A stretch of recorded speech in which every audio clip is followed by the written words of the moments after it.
தமிழரசு கட்சியின் முன்னாள் தலைவர் மாவை சேனாதிராஜா காலமானார். கைது செய்யப்பட்ட அர்ச்சுனா அம்பிக்கு நீதிமன்றம் அளித்த உத்தரவு.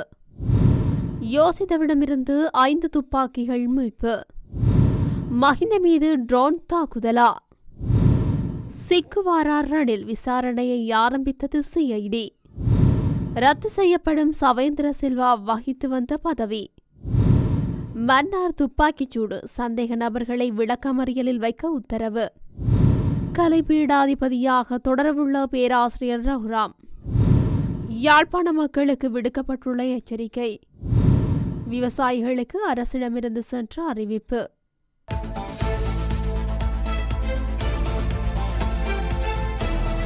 இலங்கை தமிழரசு கட்சியின் மூத்த தலைவர்களில் ஒருவரும் முன்னாள் நாடாளுமன்ற உறுப்பினருமான மாவை சேனாதிராஜா காலமானார். மாவை சேனாதிராஜா தனது 82வது வயதில் உயிரிழந்துள்ளார். உடல்நலக்குறைவால் யாழ் போதனா வைத்தியசாலையில் அனுமதிக்கப்பட்டிருந்த நிலையில் அவர் உயிரிழந்துள்ளார். மாவை சேனாதிராஜா வீட்டில் தவறி விழுந்த நிலையில் தலையில் நரம்பு வெடிப்பு ஏற்பட்டதால் யாழ் போதனா வைத்தியசாலையில் அவசர சிகிச்சை பிரிவில் சிகிச்சைக்காக கடந்த செவ்வாய்க்கிழமை அனுமதிக்கப்பட்டிருந்தார். அவருக்கு மூளையில் ஏற்பட்ட இரத்த கசிவு காரணமாக ஆபத்தான நிலையில் செயற்கை சுவாச உதவியுடன் சிகிச்சை அளிக்கப்பட்டிருந்தது. இந்த நிலையில் மாவை சேனாதிராஜா உயிரிழந்ததாக அவரது குடும்ப உறுப்பினர்கள் உறுதிப்படுத்தியுள்ளனர். யாழ் மாவட்ட நாடாளுமன்ற உறுப்பினர் அர்ச்சுனா ராமநாதன் நேற்றைய தினம் அனுராதபுரம் நீதவான் நீதிமன்றில் முன்னிலைப்படுத்தப்பட்டதன் பின்னர் பிணையில் விடுவிக்கப்பட்டுள்ளார். நாடாளுமன்ற உறுப்பினர் அர்ச்சுனாவை நேற்றைய தினம் யாழ்ப்பாணம் சாவகச்சேரி நகராட்சி மன்றத்தில் வைத்து கைது செய்யப்பட்டிருந்தது. நாடாளுமன்றம் சென்ற நிலையில் தனது வாகனத்தில் அங்கீகரிக்கப்படாத விஐபி விலங்குகளை பயன்படுத்தியதற்காக ட்ரம்பேவ பகுதியில் வைத்து அர்ச்சுனா எம்பி காவல்துறையினரால் வழிமறிக்கப்பட்டார். எனினும் அவர் காவல்துறையினரின் கடமைகளுக்கு இடையூறு விளைவித்ததாக குற்றம் சுமத்தப்பட்டிருந்தார். இது தொடர்பான காணொளியும் வெளியாகியிருந்ததுடன் காவல்துறை அதிகாரிகள் அவர் திட்டியதும் காணொளியில் பதிவாகியுள்ளது. இந்த சம்பவத்தை தொடர்ந்து அவர் மீது வழக்கு பதிவு செய்யப்பட்டு அவர் நேற்று கைது செய்யப்பட்டார். அனுராதபுரம் நீதவான் நீதிமன்றில் முன்னிலைப்படுத்தப்பட்ட எம்பி பிணையில் விடுவிக்கப்பட்டுள்ளார். முன்னாள் ஜனாதிபதி மஹிந்த ராஜபக்சவின் மகன் யோஷித ராஜபக்சவிடமிருந்து 5 துப்பாக்கிகள் மீட்கப்பட்டுள்ளதாக தெரிவிக்கப்பட்டுள்ளது. பாதுகாப்பு அமைச்சில் நேற்று நடைபெற்ற ஊடகவியலாளர் சந்திப்பில் கலந்து கொண்டு கருத்து தெரிவித்த பாதுகாப்பு செயலாளர் ஏர் வைஸ் மார்ஷல் சம்பத் துய்யாகோதா இந்த விடயத்தை தெரிவித்துள்ளார். இந்த நிலையில் யோஷித ராஜபக்சவிடம் இருந்த 7 துப்பாக்கிகளில் 5 துப்பாக்கிகளை பாதுகாப்பு அமைச்சகம் கைப்பற்றியுள்ளதாக அவர் குறிப்பிட்டுள்ளார். அத்தோடு தனி நபர்களின் தனிப்பட்ட பாதுகாப்பிற்காக பாதுகாப்பு அமைச்சினால் வழங்கப்படும் துப்பாக்கிகளில் இருந்து 182 துப்பாக்கிகள் மட்டுமே மீளப்பெறப்பட உள்ளதாக அவர் குறிப்பிட்டுள்ளார். யோஷித ராஜபக்சவிடம் மேலும் 2 துப்பாக்கிகள் இருப்பதாகவும் வேறு எந்த துப்பாக்கியும் இதுவரை ஒப்படைக்கப்படவில்லை என்றும் அவர் தெரிவித்துள்ளமை குறிப்பிடத்தக்கது.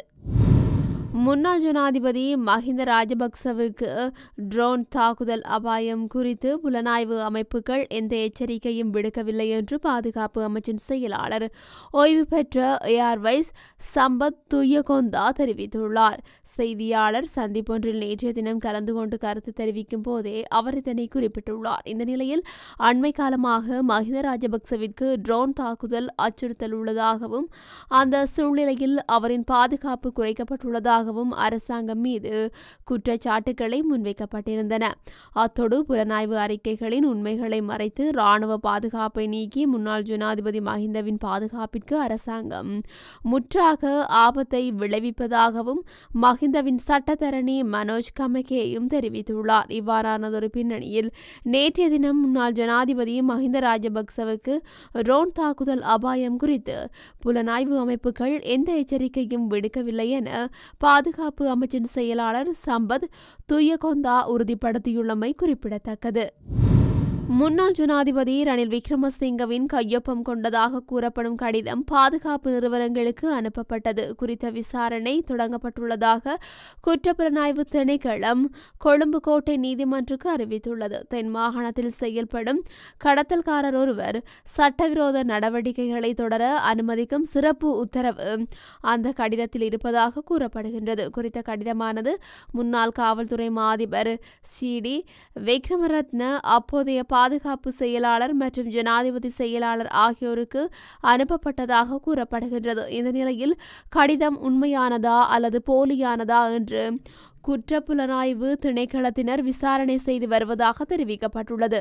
சந்தேகத்திற்குரிய கடிதமானது மாத்தறை தபால் அலுவலகம் வழியாக அனுப்பப்பட்டுள்ளதாக தெரியவந்துள்ள நிலையில் முன்னாள் காவல்துறை மா அதிபர் விக்ரமரத்னவுக்கும் இந்த விவகாரம் குறித்து உள்ளக விசாரணைக்கு உத்தரவிட்டுள்ளதாக கூறப்படுகின்றது. இவ்வாறானதொரு பின்னணியில் இந்த கடிதத்தின் நம்பகத்தன்மையை தீர்மானித்து நீதிமன்றில் முன்மொழிவுகளை சமர்ப்பிக்குமாறு நீதிபதி புலனாய்வாளர்களுக்கு அறிவுறுத்தியுள்ளார். ஜெனரல் சவேந்திர சில்வா ஓய்வு பெற்றதைத் தொடர்ந்து பாதுகாப்பு படைகளின் தலைமை தளபதி பதவியை தொடர இலங்கை அரசாங்கம் விரும்பவில்லை என பாதுகாப்பு அமைச்சின் செயலாளர் ஓய்வு பெற்ற ஏர்வைஸ் மார்ஷல் சம்பத் தூயகொந்தா தெரிவித்துள்ளார். அரசாங்க தகவல் திணைக்களத்தில் நேற்று நடைபெற்ற ஊடகவியலாளர் சந்திப்பிலேயே அவர் இதனை குறிப்பிட்டுள்ளார். அந்த பதவியை தக்க வைத்துக் கொள்ள வேண்டிய அவசியமில்லை என்றும் அந்த பதவியின் கடமைகளை பாதுகாப்பு அமைச்சகம் மேற்கொள்ளும் என்றும் அவர் கூறியுள்ளார்.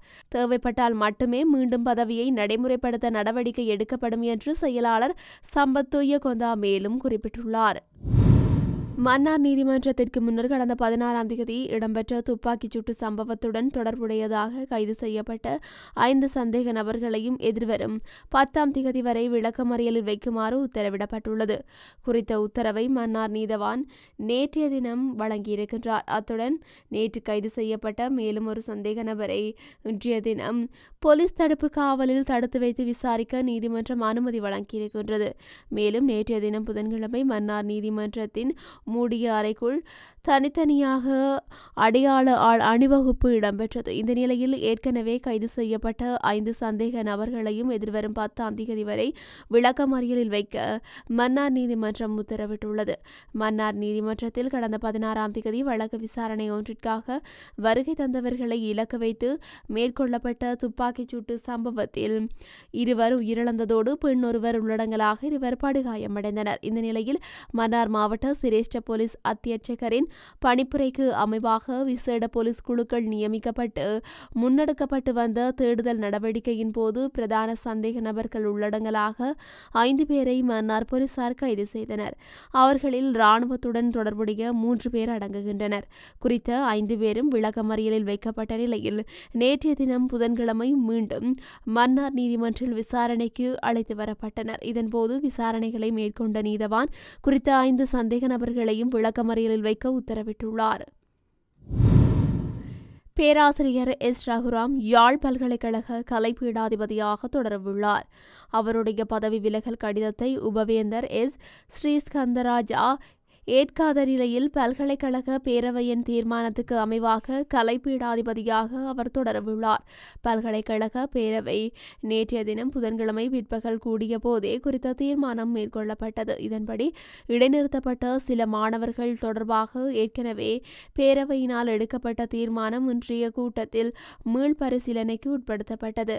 பல்கலைக்கழக வளாகத்துக்குள் போதைப்பொருள் பயன்படுத்திய சில மாணவர்கள் தொடர்பாக கலைப்பீடாதிபதி என்ற முறையில் ரகுராம் எடுத்த தீர்மானம் நியாயமானதாக இருந்தது. ஆனால் பேரவையின் தீர்மானம் வேறு நோக்கில் இருந்த காரணத்தால் ரகுராம் பதவி விலகும் நிலை ஏற்பட்டது. மேலும் இதனையடுத்து பேரவையின் தீர்மானத்துக்கு எதிராக பேராசிரியர்கள், விரிவுரையாளர்கள், மாணவர்கள் எதிர்ப்பு நடவடிக்கையில் ஈடுபட்டிருந்தனர். இதற்கமைய கலைப்பீடாதிபதியாக ரகுராம் தொடரவுள்ளமை சிறந்த முடிவென மாணவர்கள் தெரிவித்துள்ளனர்.